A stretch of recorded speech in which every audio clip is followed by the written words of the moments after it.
Set amid farms and a wildlife preserve, the Paducah Gaseous Diffusion Plant processes natural uranium into enriched uranium, the kind used as fuel in nuclear reactors or nuclear weapons.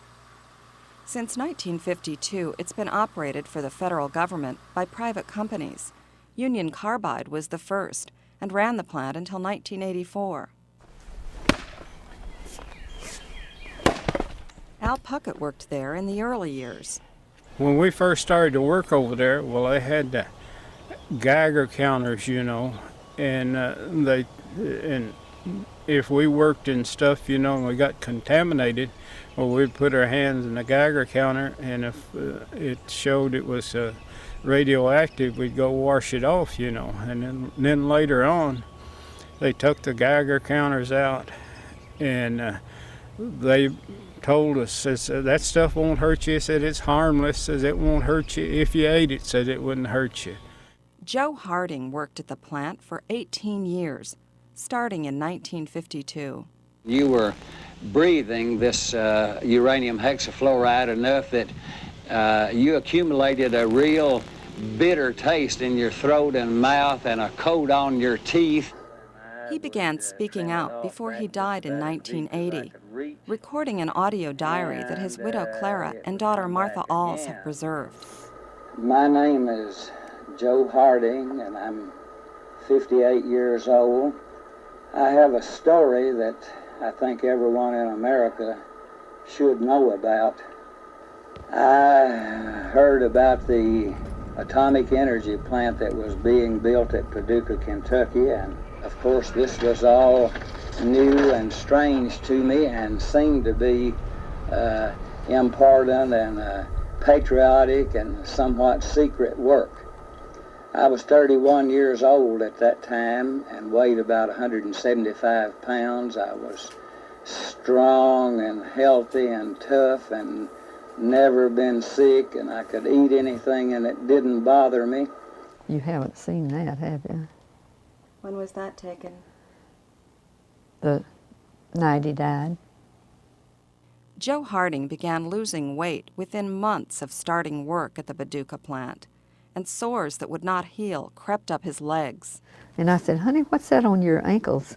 And he said, I guess it's that stuff that I'm waiting in out there at the plant. It was hexafluoride is what it was.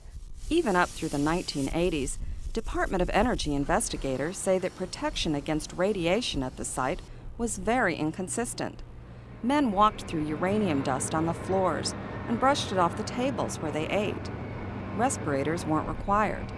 At one point, the company stopped providing work coveralls. And when they took those away from us, well, we'd have to bring work clothes from home. And we were working that stuff, and we would get it all over us, and then we'd bring it home, and it'd be washed in the laundry. I told them I didn't like bringing that stuff home to be washed in the laundry with my kids' clothes and my wife's clothes. And the guy, the public relations people says, well, if you're really concerned, said you'd wash your clothes here at the washroom. Union Carbide has not answered our requests for an interview about its management of the plant. Until the late 1970s, the plant also recycled spent reactor fuel, exposing workers to intensely radioactive plutonium, technetium, and neptunium. But the Paducah workers weren't told. A memo shows that officials feared they would demand extra hazardous duty pay.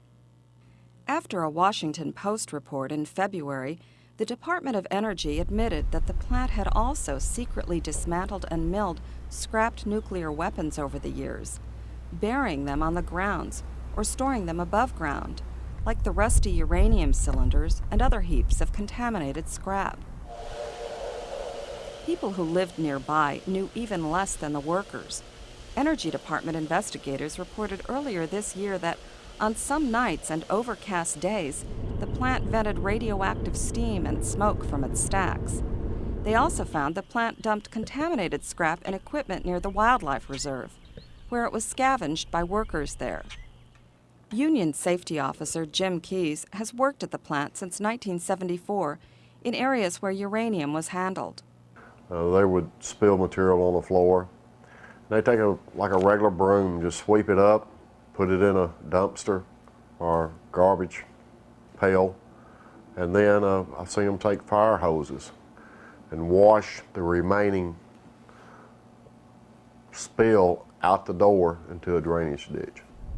No official at the Paducah site would be interviewed, but an Energy Department spokesman, Walter Perry, visited from the regional office at Oak Ridge, Tennessee.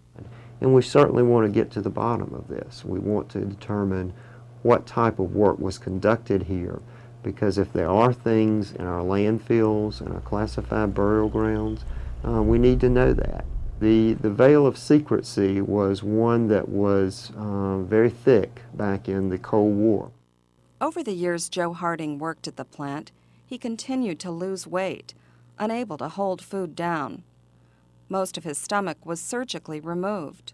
Then he began to have mutations from his joints, his fingers, his toes, his ankles, his elbows, his shoulder blades. What do you mean mutations? Where bone was actually growing through the flesh. And finally, when the soreness got up near enough to the surface, I kind of dug in, and I found something kind of like a piece of fingernail sticking through there. And this was very, very painful, and I would trim it off back just about as deep as I could reach, and it would come back again. As his health declined, Joe Harding spoke out more, and he began to keep records of other workers' cancers and early deaths. You're a bold-faced liar, mister. Yeah. Was you there? Yeah, I've been there. Yeah, you've been there, but was you there in 1950?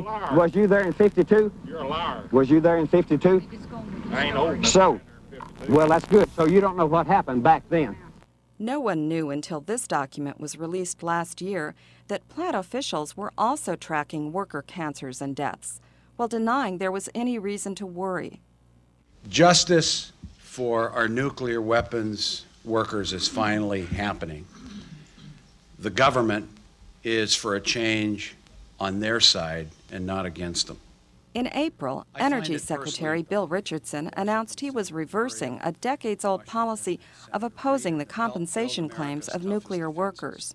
They are people who became ill after working with very hazardous materials under dangerous conditions.